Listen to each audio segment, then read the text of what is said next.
There we go. Awesome. So we're live on YouTube, Facebook. So when we were talking, I had so much I wanted to ask you, right? All And I right, feel like ready. I feel like I asked you so many things, and I felt like people would get so much value from a more organized, sequential kind of Q&A, because you have been in the game for how long now? 22 years. 22. That's This will be crazy. 23 years this year, which is So so long. 23 years is amazing to stay in one industry for that long. Like, a lot of people will hop around. And correct me if I'm wrong, did you start off with wholesaling? No, actually, when I first started out, my wife and I, the way we got started was we bought our very first house and bought that and started fixing it up. And that kind of came from when I was a kid. My dad was the fix up the house guy, fix up the car guy. Like, it was always, we weren't rich. We didn't have a lot of money. So he was very, we can do this ourselves. We can fix it. We can hang drywall. We can build a deck. We can, whatever it was, we can definitely do that. And then the other part was, after I graduated from UMass, I had a degree in criminal justice and ended up going to work in retail stores. So when I was in Boston, it was just a regular, normal retail store, kind of like Big Lots or something.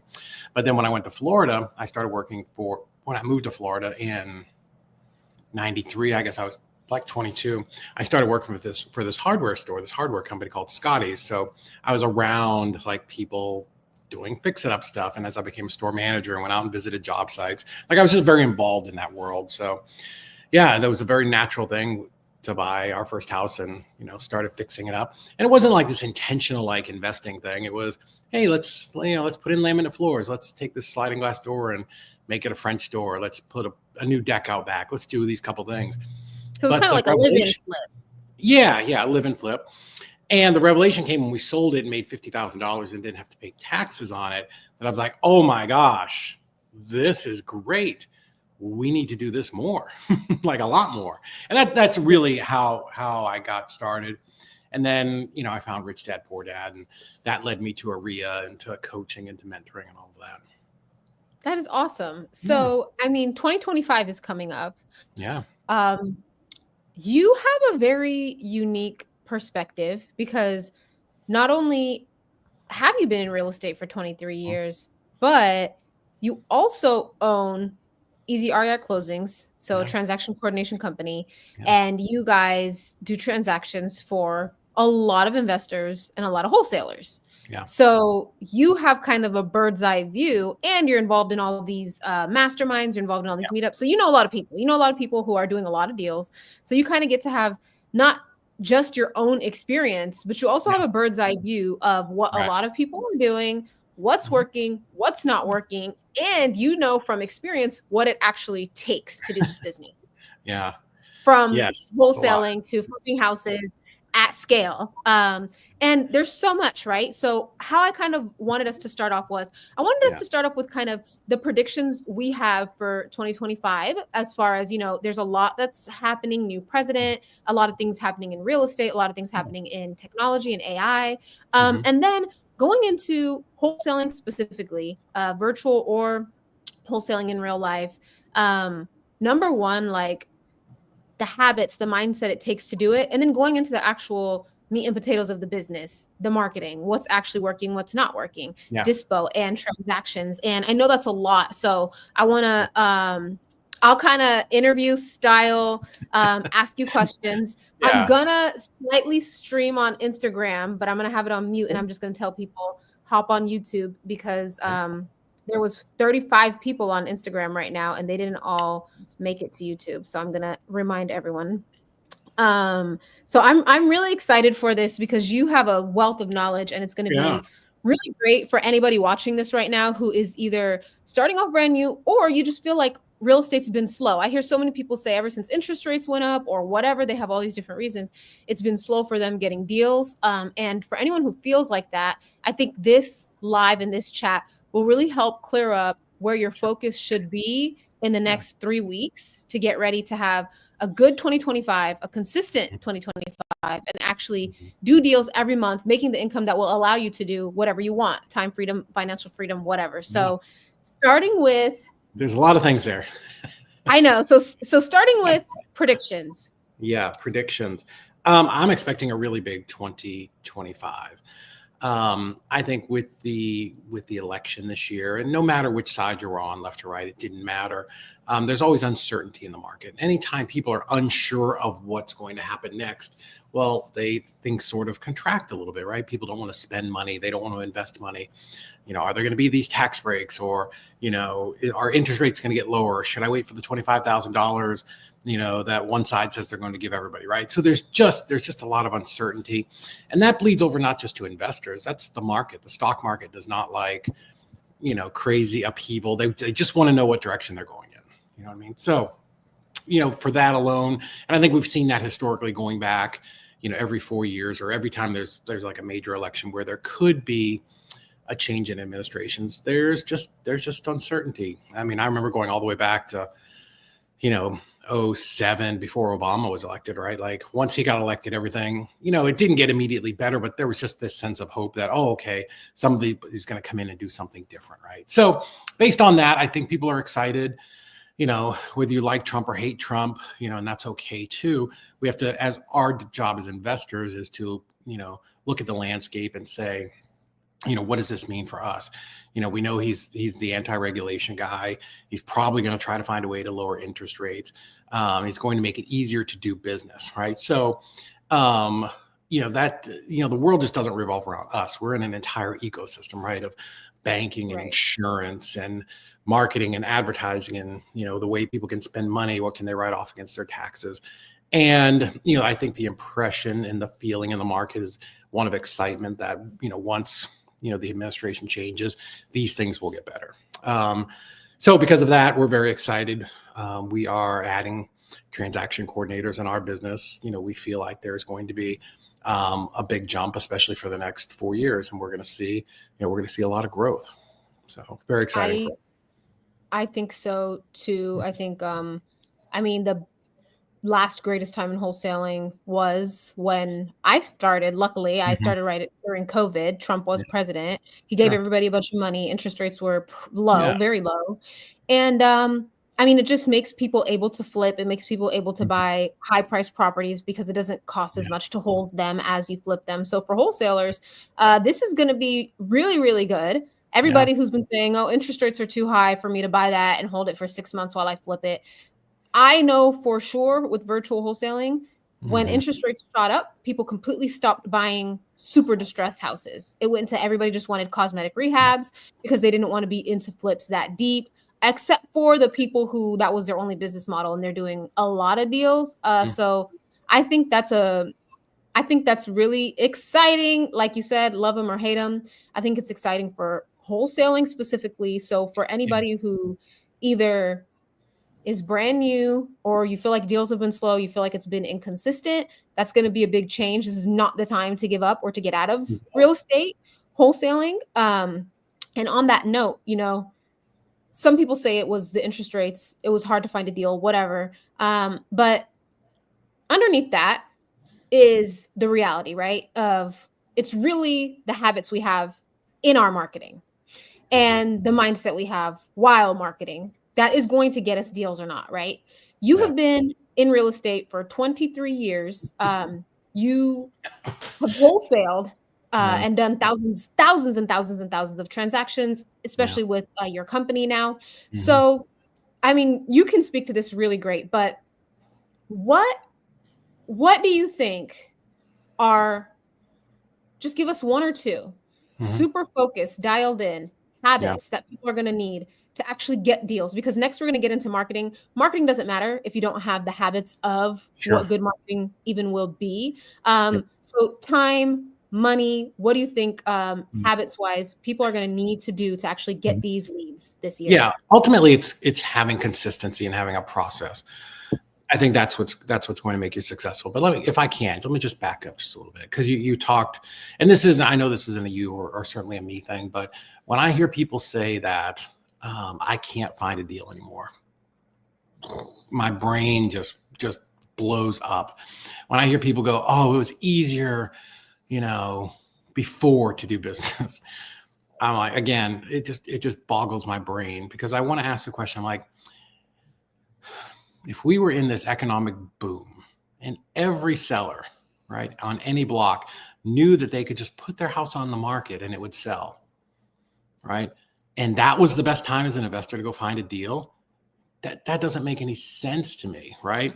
Because the worse the market is, the better it is for investors, right? It's like the masses of investors, their thinking is turned on its head. The worse it gets, the better the opportunity for us, right?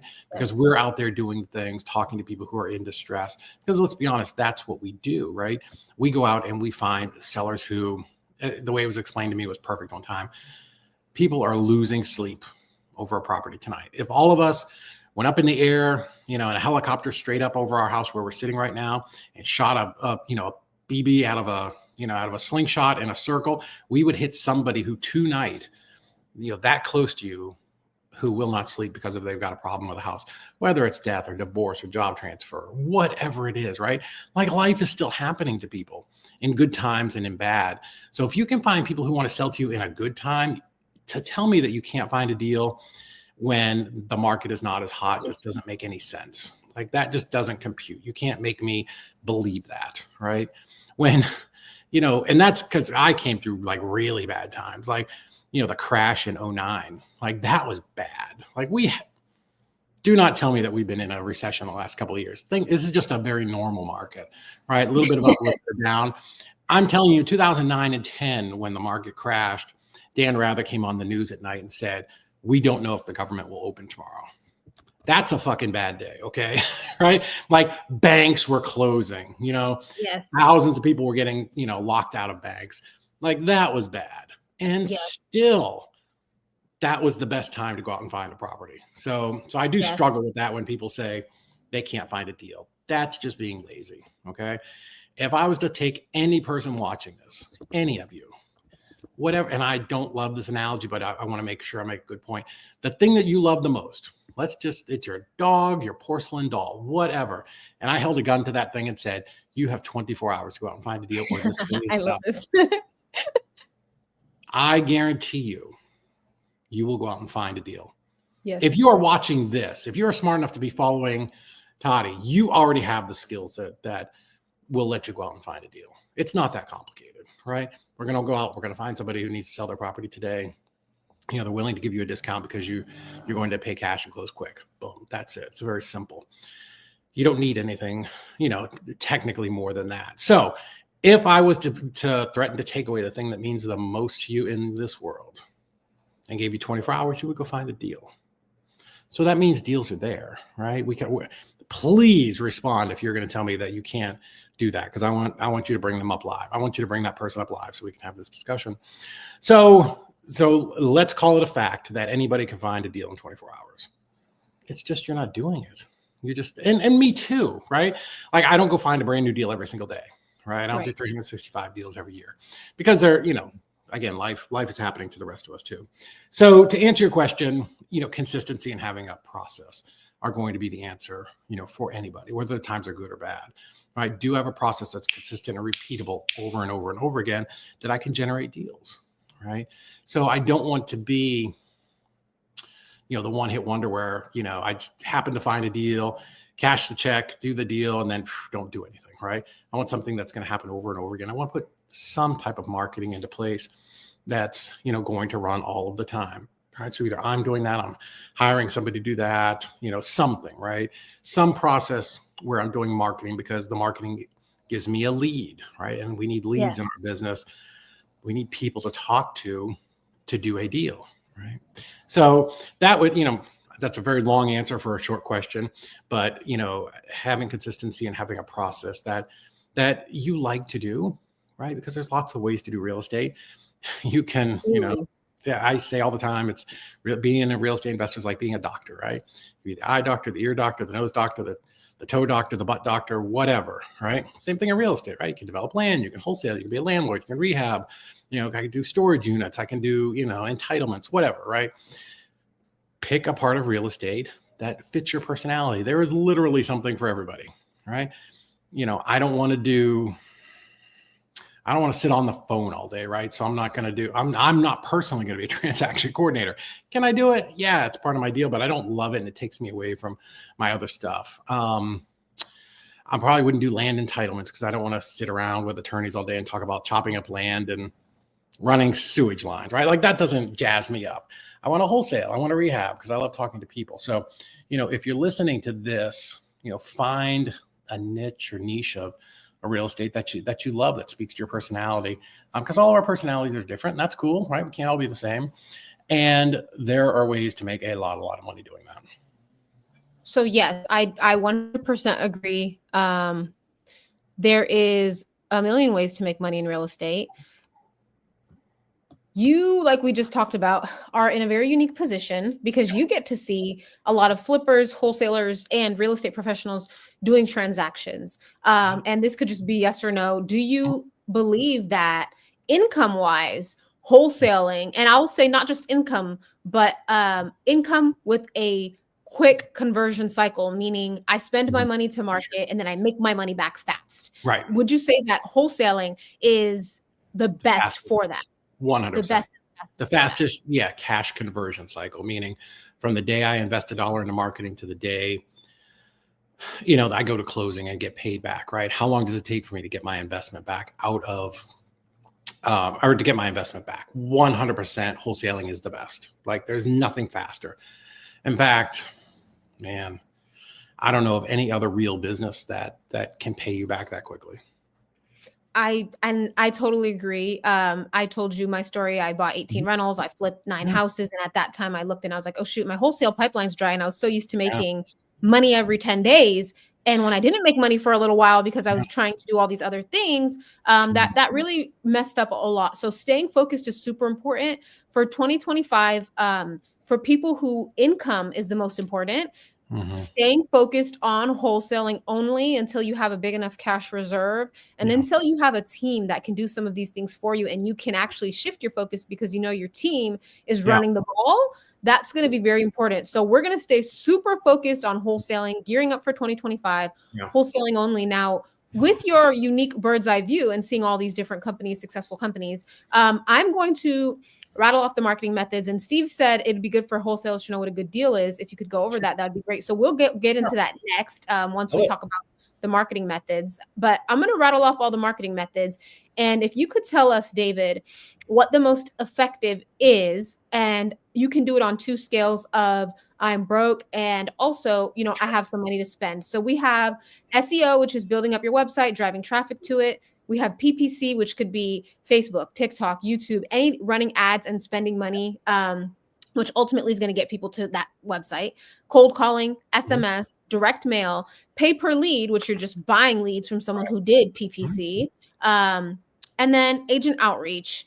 Out of those most common marketing methods, what would you say is the most effective? Like, how can I get 10 deals in 1 month? Yeah. I don't have any money and I have money to spend, looking at it from both angles. I love that. I talk all the time about that, the scales adjustment.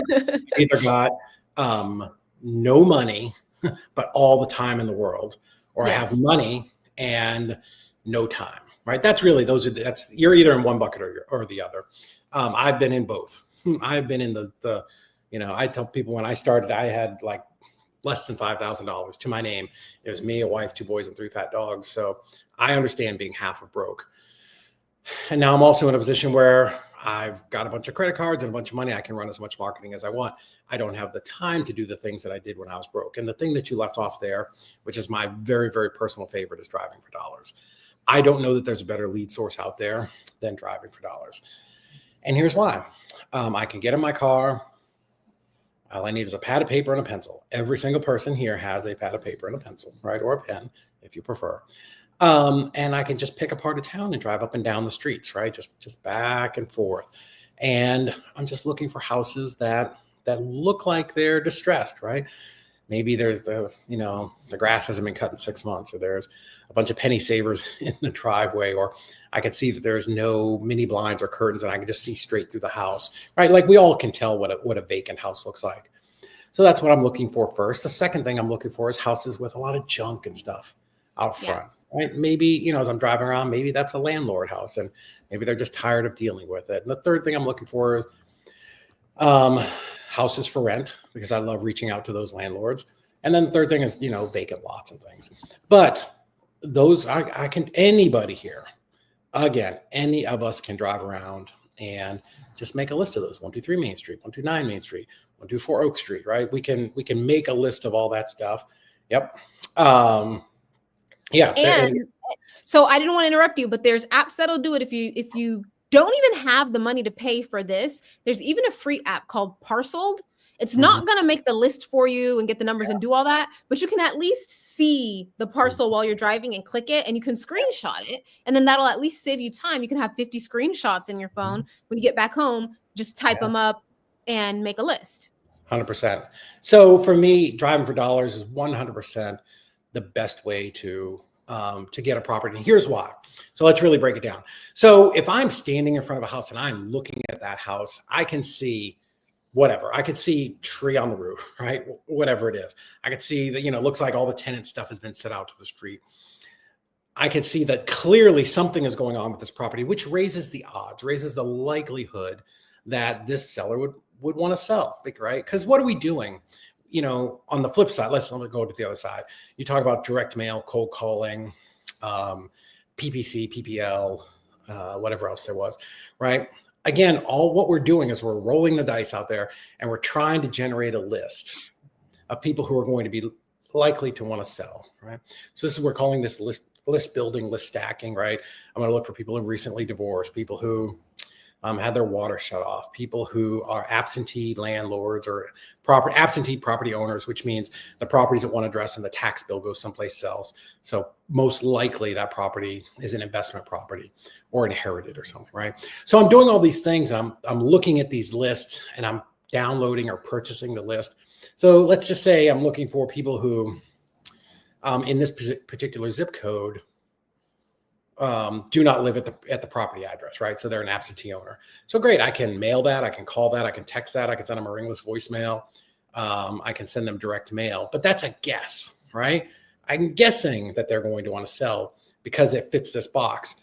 I will take standing in front of that property, seeing that it's vacant all day long, because that's for sure a property that has some type of distress. So if I have a lot more time than money, 100% I'm driving for dollars. Use the app, use a pen and paper, use whatever you want.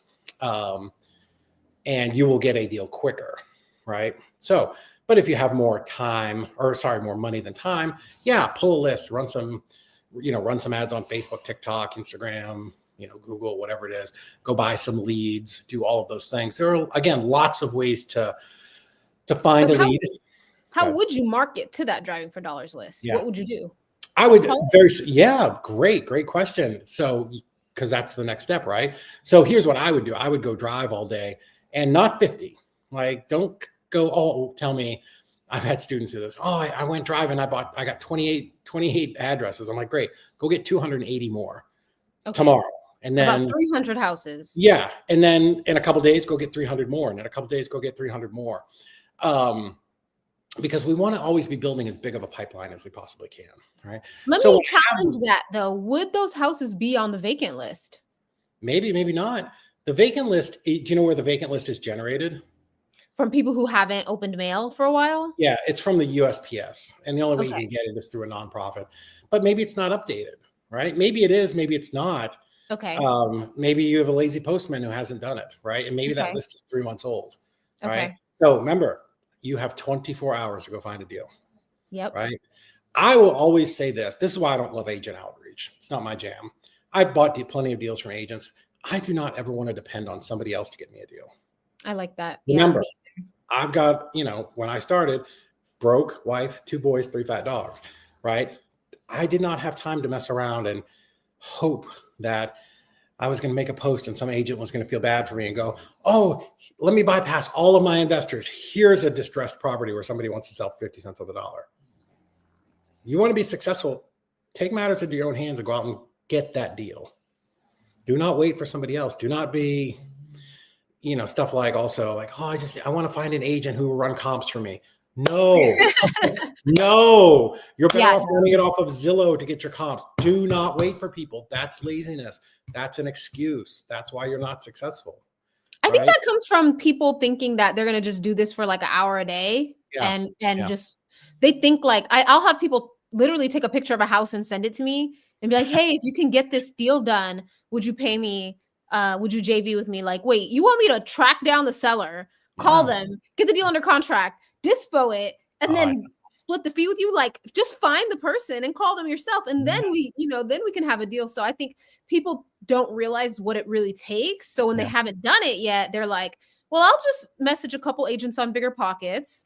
And then what's that agent going to do? They're just going to send them listings, and that's not going to be a good deal. Yeah. And I'm not here, we both know Jerry Norton. He's my friend. I love that, him and Jamil, they love the agent outreach, but that's still a job, right? You're going to have to work the phones. You're going to have to go out. And they're really good closers. It's totally different Yeah. if you're like a very skilled closer and you can get an agent to disclose maybe stuff they shouldn't be disclosing. Because I've watched a lot of Jerry's calls, and the agents definitely say stuff that they're not supposed to be saying, and it's just like when you're able to kind of ninja people out of all the information, you probably can. But if you're just starting and you're not that good yet, it's going to be way harder than that. It is. But I think you make a great point. This is a job. This is business. People aren't making $200,000 a year because they're sitting on the couch watching Oprah all day, right? Like people are going out and getting stuff done. I mean, you can't hear, but I have 2 English bulldogs snoring behind me. Like I would love to stay home with them all day and just chill, but I have to get up and go do work, right? And this is not to scare anybody, because I want to tell you guys, like, I live a life that I probably don't deserve because of real estate. And I'm not the most like aggressive guy out there, but I just do the thing every single day. My partner, she says all the time, if you do the thing works, right? You just have to have, this is where we started at the very beginning. You have to have a very simple process that I'm just going to do this over and over again, right? I'm going to go drive every day for 2 hours. I'm going to bring back 100 properties. I'm going to get them, typed up, printed off, mailed off, postcarded, whatever I'm going to do. And then I'm going to take calls in the afternoon, right? Or I'm going to go drive for more. If you have no leads, keep fucking driving, right? So you're calling and then you're sending mail to the people you don't reach. And that's the simple, cheap, effective method. Yeah. Yeah. So you come back home, you've got 500 addresses, right? So a couple of things you could do. It's very cheap now. You can find a postcard online where you upload the list in an Excel form. They'll send out those postcards. You could probably do it there's a bunch of apps. I know you have links for those. You can use that. If you're broke, like I was broke, I literally would go to the dollar store and buy pads of yellow paper, right? And at the time, my wife would pull it up in the property appraiser, which is free. You don't need a subscription for that. And be like, "Hi, Mr. and Mrs. Smith. My husband and I were driving through the neighborhood and we noticed your house, period. I was wondering if you might be interested in selling it, ? If so, please give us a call. David and Heather Olds, here's our phone number. P.S. If you know anybody else who'd like to sell, we're definitely buying right now." That's it. It's not complicated. There's no magic words. I want to show you something just because we're right here and I'm at my desk. This is where I work every day, because I bought like 1,000 fridge magnets for that exact purpose, but I always did virtual, right? So in virtual, I'm like, all right, who am I going to send these people to? So I was virtually driving for dollars. So for even people who can't get out there, if the Google Maps is recent, like if it says August 2024 and you get a list of those, you can mail those. And so what I did, since I got all the fridge magnets, is I just bought these pack of envelopes on Amazon. I pre-stamped them all. I put a little fake $1 million bill in here so people would actually open it, and I stick my letter, I stick my my magnet, and it's that simple. And it's not like it's anything crazy, but I drive for dollars as I'm driving around town, so I might get 200 a week. It's not even anything that crazy, but still, when I see the ones, especially like the multifamily or whatever I'm really looking for in my buy box that I really want, we'll call them. And then for people who don't answer, we'll send the mail.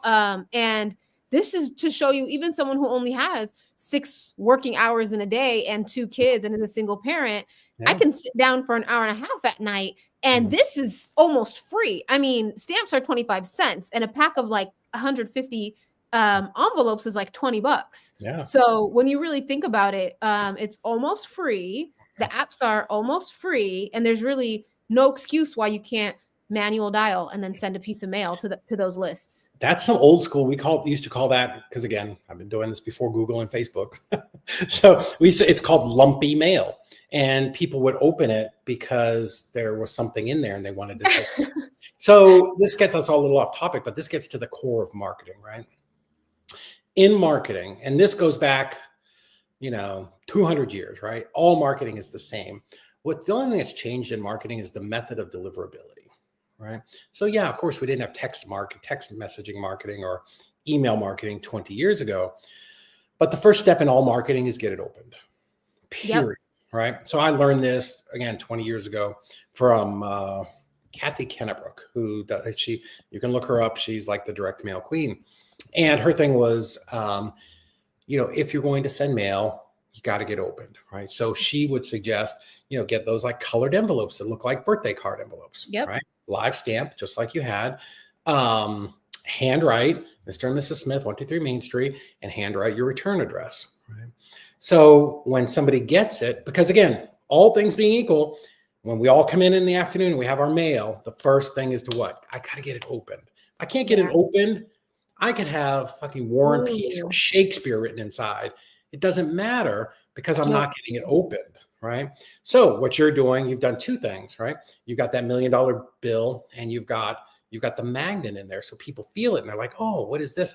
I guarantee all of your envelopes are getting opened, every single one. And this is my top secret. I've never shared this, so you guys got my inside secret. And then it's a fridge magnet, so they can use it because you need to stick your kids' Picasso up on the fridge. And then you have my number for lifetime. When you even think about selling, you're like, oh yeah, I have that magnet that's been holding up my kids' thing. It's like I become a part of your life. Yeah. I love the magnet idea. I'd put, hey, I buy houses. I'd even put like $500 referral, something like that. I should have did that. I should have done that. That's smart. See, next batch. Thank you. Yeah. So if you didn't have the magnets, right, you'd want that colored envelope, because I want to get it opened, right? The last thing you want to do is, if you held that envelope up again, like you didn't have the window, you don't want to send just a number 10 white envelope, right? Yeah. Where you're printing it through the computer and it's got, their address, your address printed, and then, because it's just going to look like a bill and people are likely going to throw it away. So first step is I've got to get it opened. Second step, once they open it and they pull it out, right?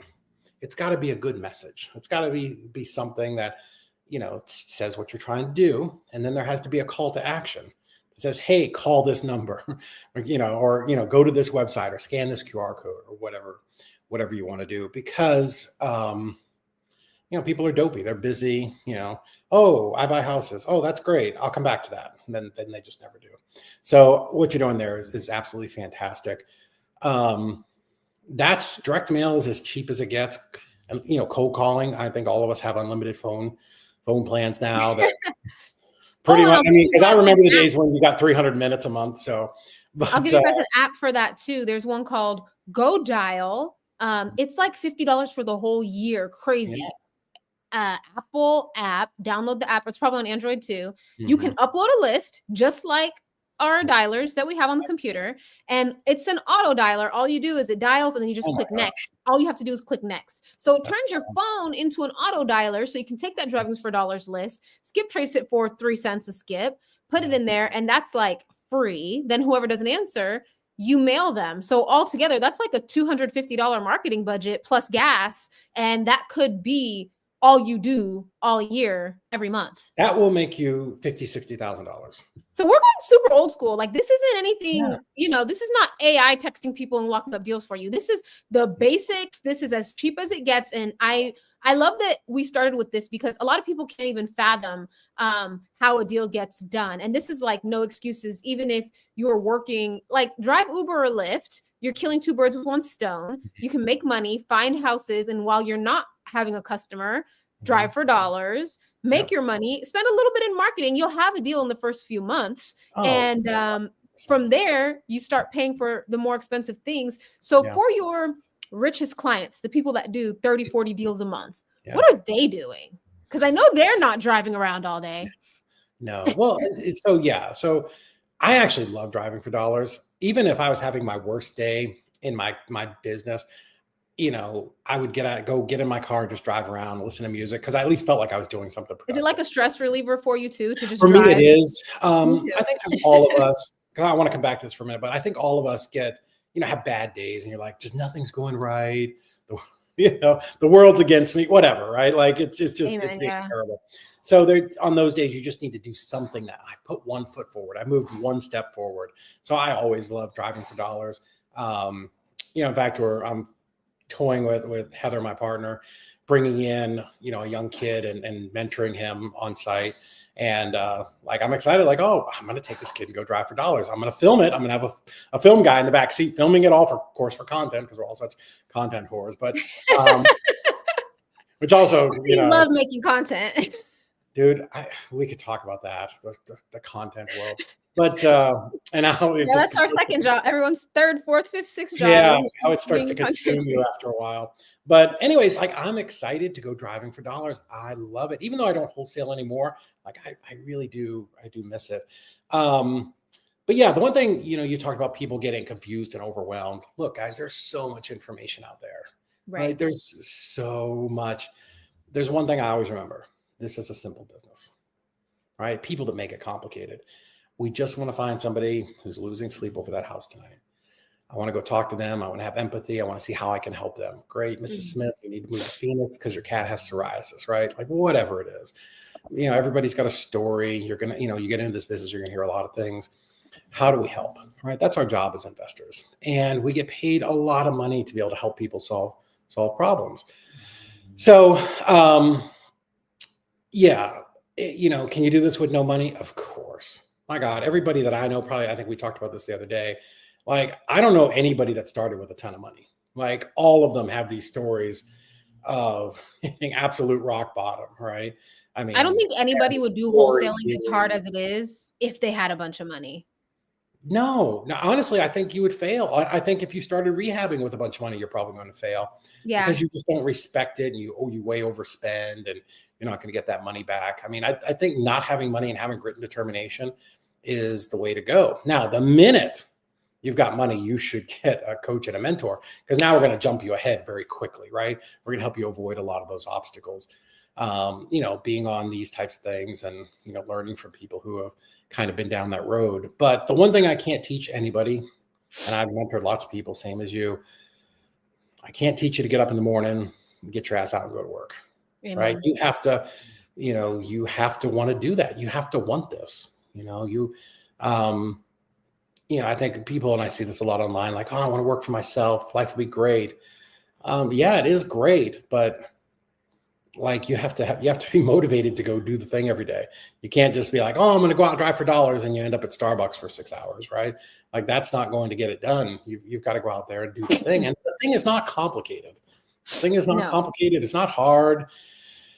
There's no hocus pocus involved. It's just going out and doing it, until you get a couple of deals under your belt. Take at least 25% of that money, put it back, maybe more, 50%, put it back into marketing. And then you start to build the thing. But can all of you, every single person on here, make 6 figures next year?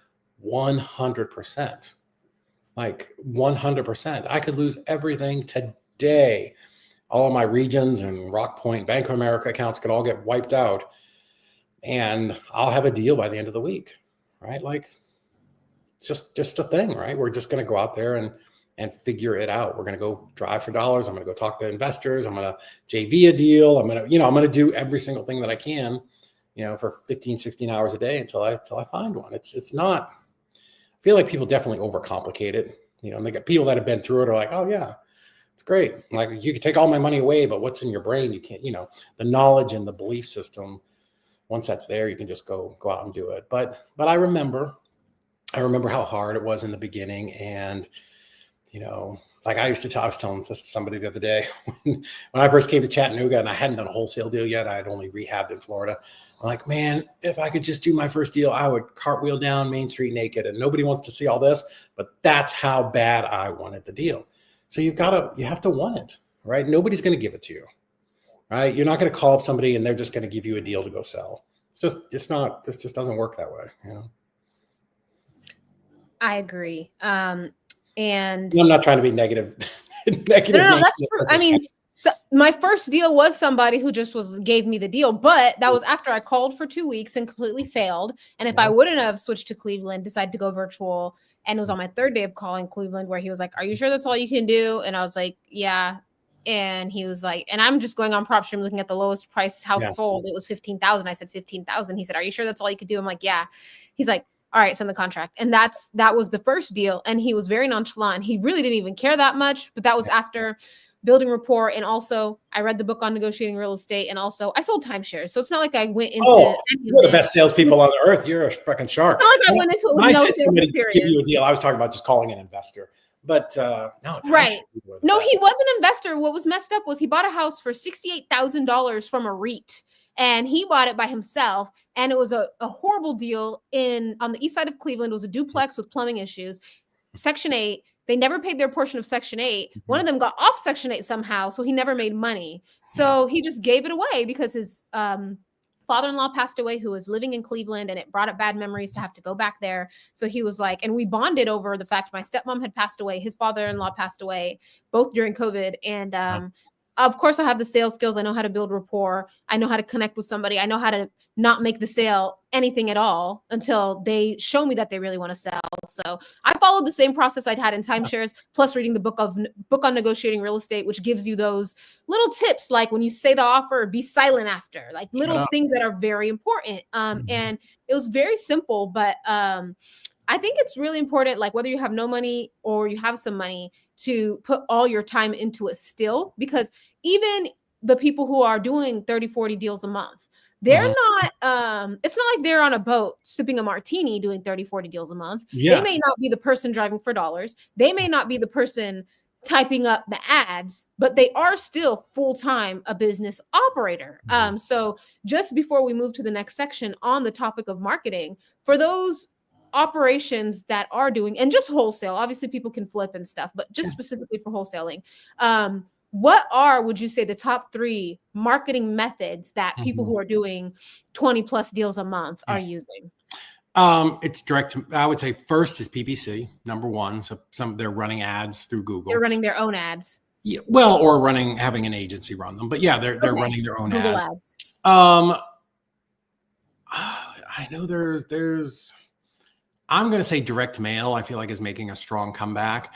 And then the tied for 3 would be probably PPL and cold calling. But I think cold calling is about to be done. I think some new laws that are coming out. Tell us why.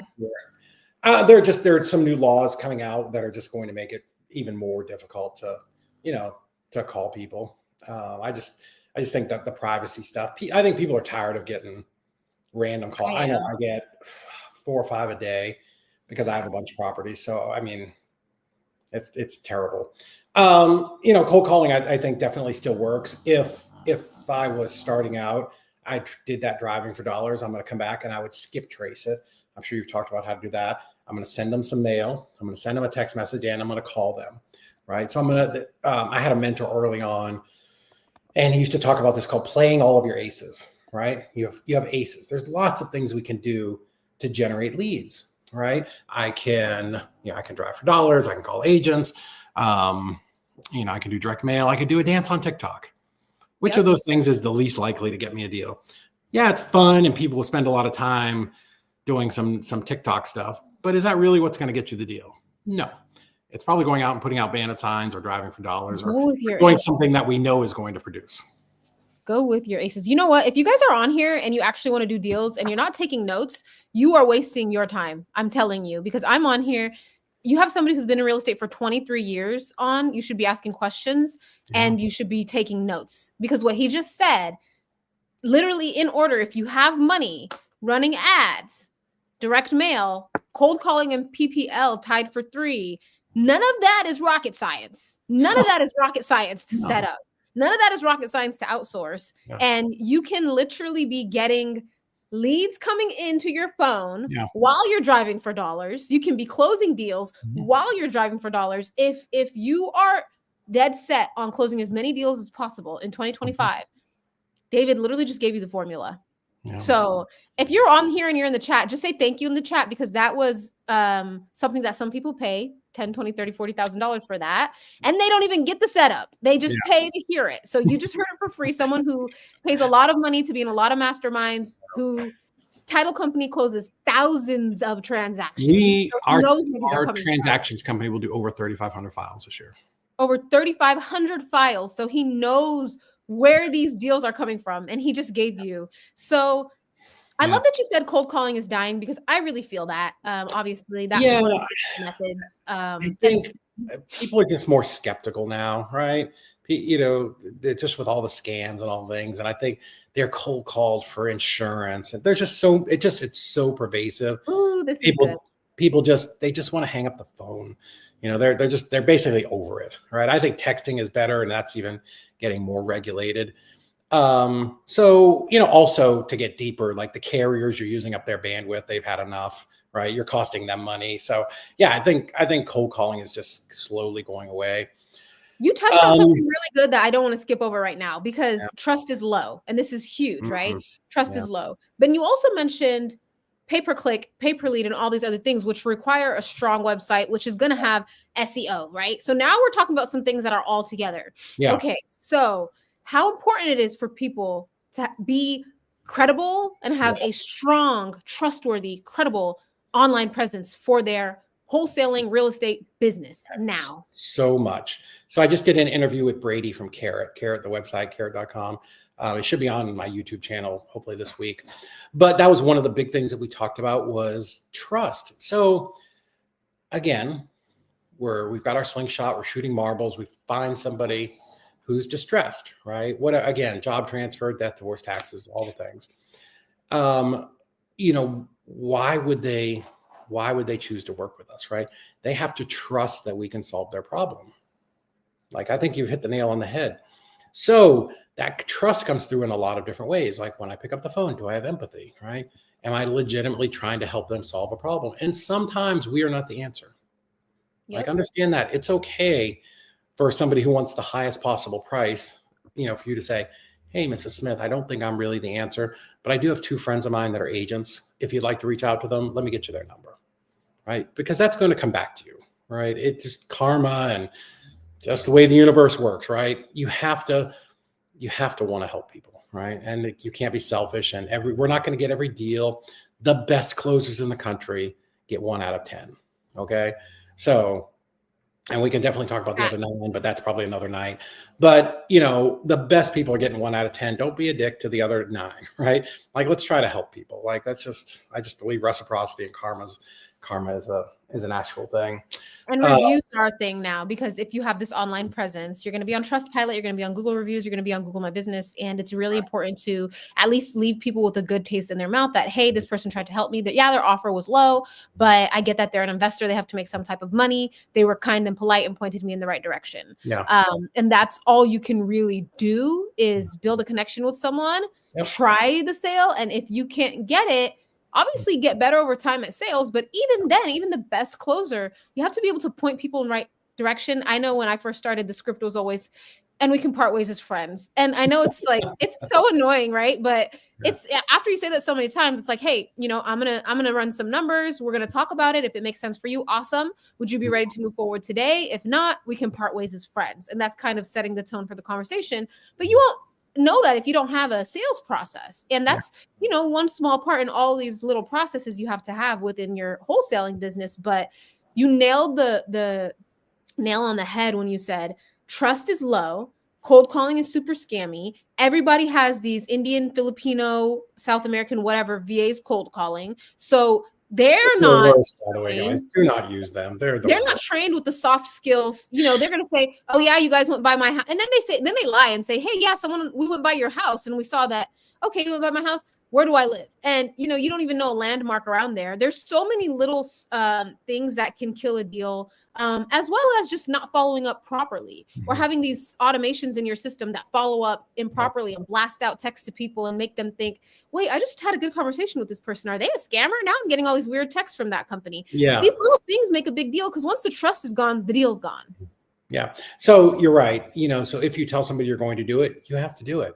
Because if I tell Mrs. Smith I'm going to call her back tomorrow at 3 and I don't call her till 2 days from now, trust is gone, right? It's done. I haven't done the thing that I'm going to say. And I want to talk about two different things. So the one is, you have to have a website. You know, I don't want to stress this too much because you can certainly do deals without it, and do not get a deal because I'm working on my website. That is not what I'm saying. I want to be super clear. Work on a website at nighttime when deal making hours are over. So that's never an excuse. Yeah. What I've heard people say, someone in family said once, like, show me somebody who knows everything about their CRM and I'll show you a guy who's not doing a deal, or a girl, right? Because they're focusing on the wrong things. And you can buy a website, you know, for $97 and have it set up in 20 minutes, right? But the reason I say that is and you don't want that? Great, go make a Facebook page. That's free, right? You can have a Facebook page. You can put your name in Google Business. You know, you don't have to be a legitimate business, because what I'm saying is somebody, even when you get off the phone with them, they're going to Google you. Yep. They're going to Facebook you. Google me. It's great. I tell people all the time, you want to do it? You'll see I'm really in this business. Go to Hamilton County, Tennessee property appraiser, put my name in. You will see, or my company's name. Like, we are there. We have real properties. So people are going to Google you to make sure that you can do the things that you're saying you can do. But think of the absurdity of what it is that we do, right? I mean, when we used to do bandit signs, we put up, 100 bandit signs every single week. And I used to tell people, think about this.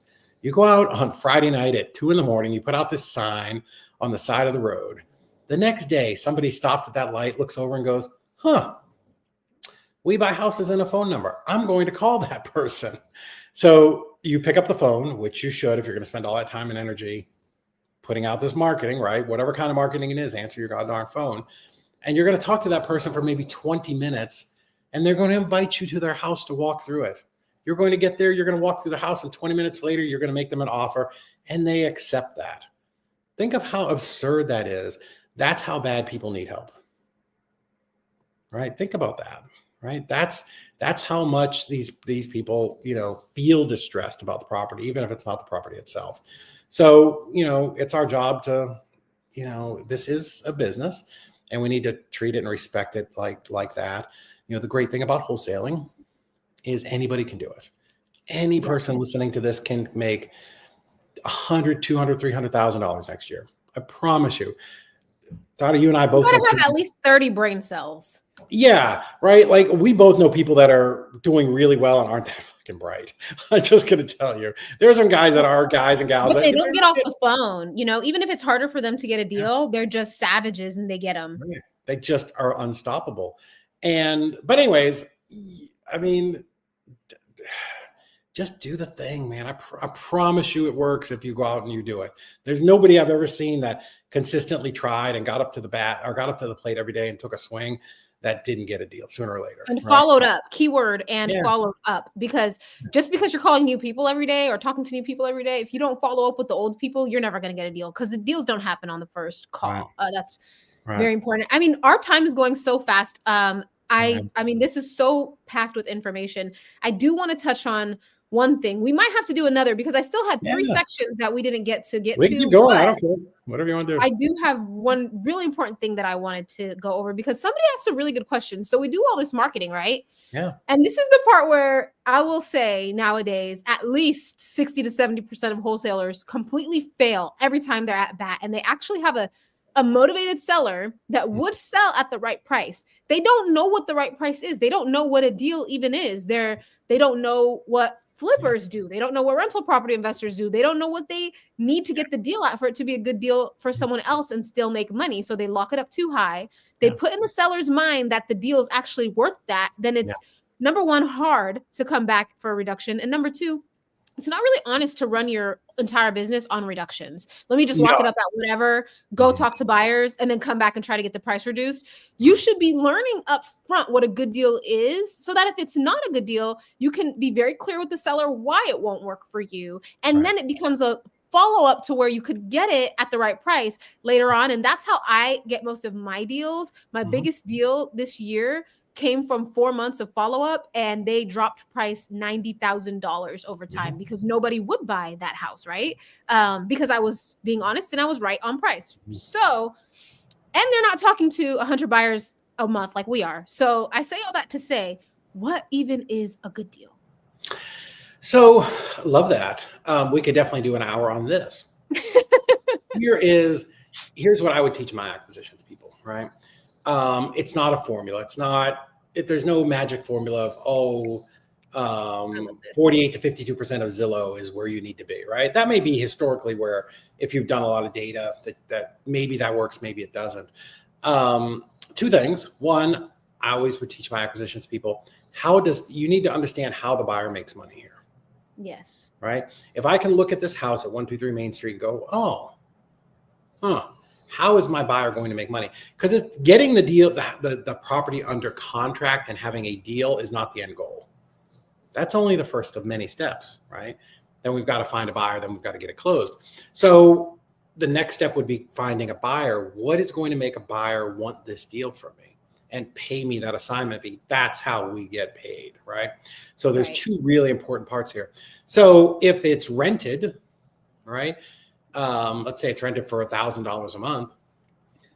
You should have a little bit of an idea of what the buyers in that market are willing to pay. And, let's just go with the 1% rule, which means buyers are willing to pay, for a property, that's got to rent for 1% of what the purchase property price is, right? So rents for $1,000 a month, they pay $100,000 for it. Great. $100,000 is probably what they pay on the retail market. For a cash deal, maybe they'd pay 85. So, at 85, I want to be offering 65 so I can make 20. Right? That's just the most basic of formulas, right? Let's say it's a property that's needs some work, and there's not going to be a tenant in place when I assign it to my buyer or close on it. Okay, great. This thing can sell for $200,000.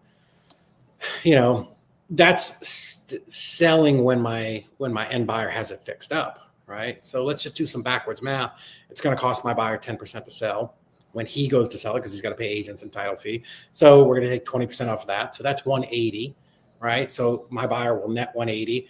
He wants to make 30,000. Great. Now I'm at 150. It's going to cost him 40,000 to fix it up. Great. Now I'm at 110. How much do I want to make? 20. Great. Now I'm offering 90. Like, that's the formula. That's it. It's very simple. You want something even easier, right?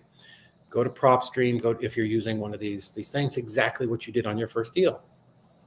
I want to pull my properties within a mile or half-mile radius, and I'm just going to sort the sold prices by low to high.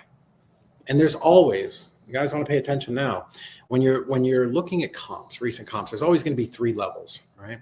3 levels to your comps. I used a service that would graph it and made it super easy. I've talked to the people at Propstream and they think it's a great idea, but they haven't done it. But anyways, your properties are going to be grouped into basically three levels. You've got your highest level, which is your properties that have been rehabbed. Great. That's your ARV. You've got your low level, which is your junk, your wholesale type stuff, people that sold in immediate distress. And then in the middle, you got grandma's house that was maybe dated, but could have been sold on MLS, or maybe it was a nicer house that sold wholesale cash. But you've got those 3 distinct levels. So I want to see what's at the bottom, right? Because those are generally your cash sales. Guys, this is the teacher's edition book for wholesaling. If I already know what cash investors are willing to pay, that's it. Like, I've got the answer. As long as we're looking at apples and apples type houses, right? Like, this house was, my house is 1,500 square foot. This house was 1,552, right? It's the same house, right? You can very easily look at your house on Google, look at this house on Street View and go, oh yeah, they're both ranch style houses. That one need a lot of work, right? It sold for 78,000. Great. I'm going to offer Mrs. Smith 65,000 and I'm going to sell it for 77,000, right? I'm going to call this guy right here who just bought this house for cash a month ago and say, hey, how's it going with that deal? Do you want to buy another one? So, the easiest thing is just to pull up on your comping service, whether it's Batch or what's Jerry's, Flipster, or I can't remember what his is, or Propstream or Privy. Propwire, thank you so much. So yeah, I'm going to look up on all these services. Like, also Propwire is free. Like, go get Propwire. And I just want to see what cashes are selling for at the low end. And I'm just going to make an offer based off of that. If you know nothing else, like, that's what we're going to do. You know what? For everyone who stayed, I was looking for this document in the background if you guys saw me clicking around, but I wanted to give you guys a freebie. For everyone who stayed this long, guys, it's been an hour. That is a document that I give to my team to learn how to run comps. It's a full SOP. It's super in detail. If you follow this step by step, There's no way that you won't be able to know what to offer somebody. If it's a comp, if it's an actual comp, minus your assignment fee. Yeah. If it's a comp, but it still needs rehab, then look up some local prices because, I mean, you know, so doing like let's say there's water in the basement, Cleveland, that's going to be a totally different price than there's a foundation issue in Vegas. So look up foundation issues. What does it cost in Las Vegas? Look up what are some foundation issues. You don't even need to go this deep, but let's say you really want to know because you really want to know what are foundation issues. There's stair step, there's the horizontal. These different types cost different amounts. And then there's your Roto-Rooter plumbing or your basement guy's plumbing, or there is what an actual handyman will charge, which is like maybe 60, 70% of what they would charge. But it doesn't matter. If you go with the highest prices, mentally, you will say, okay, this is how to run comps. This still needs some work. And the easiest thing is, like David said, go look at what investors paid cash for their flips. And that could be PropWire, it could be Privy, it could be PropStream. You can see houses that were flipped. You can see what the buyer bought it for before it was flipped. It's like, it's not rocket science. It's not. Like, that's how you guys want to know how people run big acquisitions teams with 8 or 9 people. That was how we did it. I mean, I couldn't teach them, okay, we're going to do 70% of ARV, then we're going to minus repairs. I don't know what ceramic tile in Cleveland is going to cost. Right. No idea. It's ridiculous to think that. Like the fact that our industry is still teaching 70% of ARV is the dumbest shit. If you do 70% of ARV in Cleveland, Baltimore, or the inner city of Kansas City, buyers will laugh at you. Yeah. They're at like 40% of ARV minus rehab. You know what I mean? Because they're getting houses for $25,000. Yeah. It's not the same as a 3-2 in Las Vegas and Summerlin. Like, and we have to get out of that mindset that this isn't working for me because I got these deals in a contract and I couldn't sell them. If you're not willing to dig deeper and say, why did this not work? And then work harder to figure out why and fix it, you're not going to last in any business. Forget wholesaling. That's business. You mess stuff up and then you got to figure out why it messed up. Yeah. And then do it right. Wonderful points there, right? You're going to have losses here. Like, not losses. We're not even losing money. That's just a contract. Now, we want to work as hard as we can, but the deals that go sideways, those are the ones you're going to learn stuff from. Not the deal that you just get lucky and make $80,000 on. Yeah, we feel great and we're going to post it about social media, but I probably didn't learn a whole lot, right? I didn't have to overcome a lot of obstacles. So, those deals that go sideways, do not give up. Those are learning lessons, right? What did I mess up here? What did my team not do right? What could I have done better? Listen to those recordings. And I had a second point I was going to make.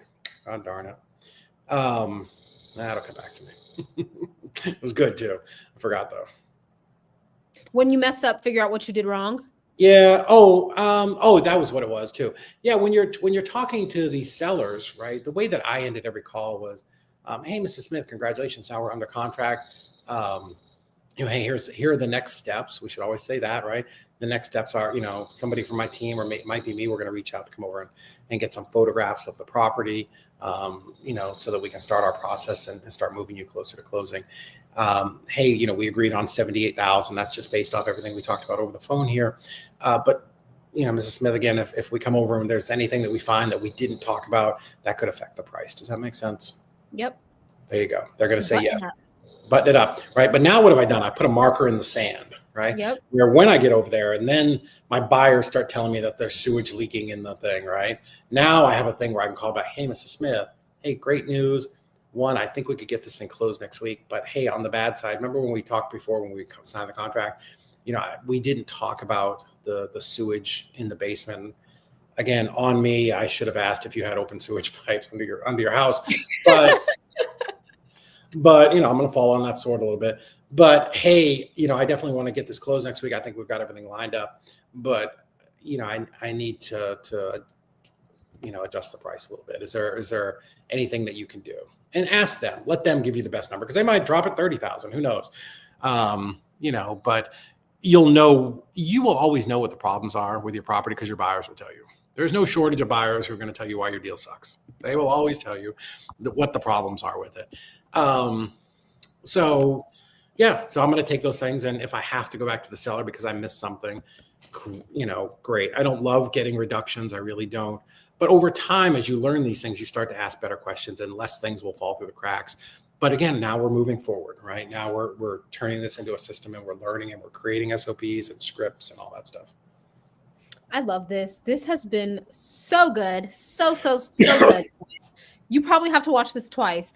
If you're not actively doing deals, you have to watch this twice. If you are doing deals, you have to watch the marketing section and make sure that you take notes and make sure that you go out and not just research these things. Give yourself a timeline. I'm going to look at this. I'm going to make a decision within 48 hours, and I'm going to spend the money within 72 hours. Because if you don't, you're going to get a long list of, I need to start running PPC, and I need to make my website better. And and you're going to waste so much time doing that. You're not going to talk to people. So eliminate that. Use resources like Fiverr, use resources like Facebook groups to get help if you don't have the money to pay for mentorship. But like David said, pay for mentorship when you can. And if you want to wholesale virtually, don't try to go start a bunch of markets. Pick one marketing method and do it. And then when you make your money, add more. David has such a wealth of knowledge. I'm definitely going to invite him back. ASAP. I do have to start getting my kids ready for bed. Little ones who have amazingly been good this whole hour and 5 minutes. They didn't even come down here and bother me, which is crazy. And I hear your dogs snoring, which is sure. So cool. I'm trying to see if they're, well, which side?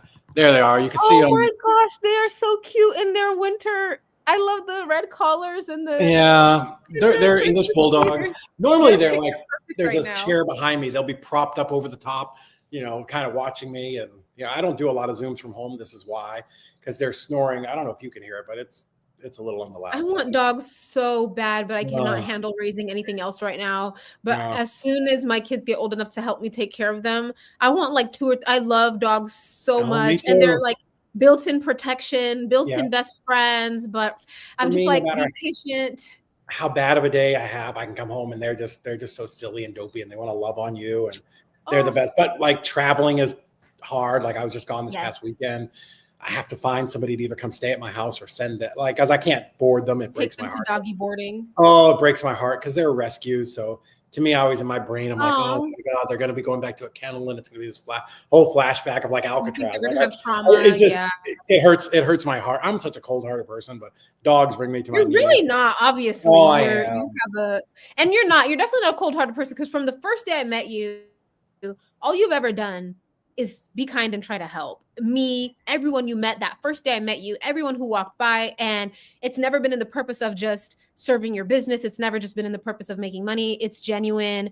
Maybe you're cold-hearted towards some things, but I think you're one of the biggest go-givers in the industry. 23 years of knowledge, guys. And he's here sharing it with us on a Sunday night for free, when he could be napping with his dogs or watching Netflix or doing anything to just wind down for the crazy week that he's going to have starting tomorrow. So seriously, I appreciate you so much. This has been so good. I have my notes. I have my discussion points, and my biggest takeaways, guys, was daily marketing. Don't stop every single day. Make the calls on time like you promised to the sellers, and answer the phone. When you put the marketing out, answer the phone. These things are so simple, dummy proof. And David, you broke it down so good. It's not that hard. You just have to do it. Where can people follow you?